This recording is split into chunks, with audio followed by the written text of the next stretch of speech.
सभी साथियों को नमस्ते जी। साथियों, थैंक्स योगी यूट्यूब चैनल पर मेरा ज़रा मारिए आप सभी साथियों का स्वागत करता हूं। साथियों, आज का हमारा विषय है श्राद्ध। आज हम श्राद्ध के ऊपर ही चर्चा करेंगे। पहले ये समझते हैं कि समाज के अंदर लोग श्राद्ध को कैसे मनाते हैं।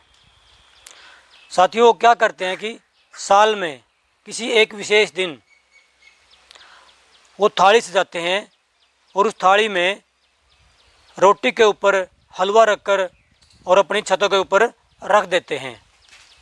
उसके बाद क्या होता है कि उसको खाने के लिए कौवे आते हैं, और जब वो कौवे उस भोजन को खाते हैं तो लोग समझते हैं कि हमने अपने बड़े बूढ़ों का, अपने पूर्वजों का श्राद्ध किया है, या ये कहे कि हमने जो भोजन है उनको खिला दिया है, वो भोजन उनके पास पहुंच चुका है। तो वो इस तरह से श्राद्ध को मनाते हैं। साथियों, आइए अब हम इसकी सत्य पर बात करते हैं, इसकी सच्चाई की जानकारी लेते हैं और ये समझते हैं कि सच्चाई क्या है। ये जानने की कोशिश करते हैं कि सच्चाई क्या है। तो साथियों, श्राद्ध का अर्थ क्या है, परिभाषा क्या है? अपने माता पिता की, अपने बड़े बूढ़ों की, अपने जो जीवित हैं उनकी श्रद्धा से सेवा करना ही सच्चा श्राद्ध कहलाता है। मैं दोबारा बोलता हूँ, जो अपने माता पिता हैं, अपने बड़े बूढ़े हैं घर के अंदर जो जीवित हैं, उनकी श्रद्धा से सेवा करना ही सच्चा श्राद्ध कहलाता है। और हम श्राद्ध कैसे मनाते हैं? तो साथियों, और दूसरा, अगर हम बुद्धि का प्रयोग करेंगे और विचार करेंगे, क्या अपने बड़े बूढ़े इतने निकम्मे थे कि वो सारे सारे कौवे बने? साथियों, हम खुद ही अपने बड़े बूढ़ों का अपमान करते हैं, उन्हें कौवा बताते हैं। साथियों, हमारे पूर्वज निकम्मे नहीं थे, वो विद्वान थे, गुणी थे, ज्ञानवान थे। और दूसरा साथियों, कि जब हम भी तो कहीं पीछे से मर के आए हैं, हमारा भी ये पहला जन्म नहीं है। हम पता नहीं कहाँ से मर के आए हैं। क्या किसी साथी के पास कोई थाली भोजन की आई? नहीं साथियों, ना तो कोई थाली जाती है और ना ही आती है। ये पाखंड है, अंधविश्वास है। हाँ, मैं इसका विरोध नहीं करता। कुछ साथी कहेंगे कि पशु पक्षियों को या भोजन देना कोई बुरी बात नहीं है। हाँ, आप पक्षियों को भोजन दीजिए, उनको दाना डालिए, अच्छी बात है। लेकिन एक पाखंड के माध्यम से आप ये करते हैं, वो गलत बात है।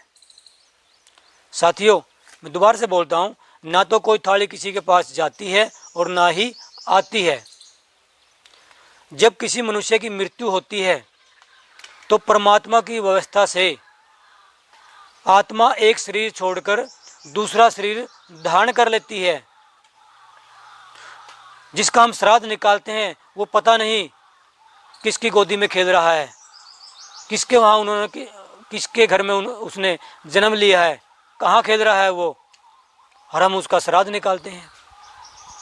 हाँ, अगर उसके नाम पे हम किसी गौशाला में दान करते हैं, अपने पूर्वजों के नाम पे गौशाला में दान करते हैं, या किसी गुरुकुल में दान करते हैं, किसी गरीब की सहायता करते हैं, तो वो अच्छा है, वो अच्छी बात है, ऐसा करना चाहिए।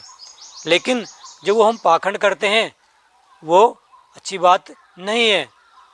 तो साथियों, श्राद्ध का मतलब यही हुआ कि अपने बड़े बूढ़ों की, अपने माता पिता की जो जीवित है उनकी श्रद्धा से सेवा करना ही सच्चा श्राद्ध कहलाता है। मरने के बाद हम किसी की सेवा नहीं कर सकते।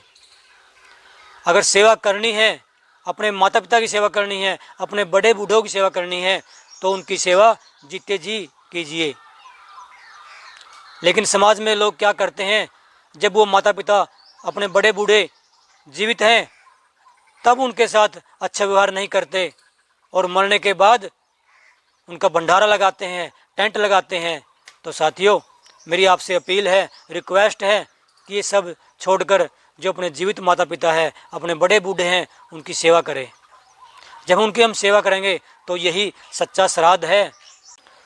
तो साथियों, अगर ये वीडियो पसंद आए तो लाइक करें, कमेंट करें और थैंक्स योगी यूट्यूब चैनल को सब्सक्राइब करें। तो सभी साथियों को नमस्ते जी।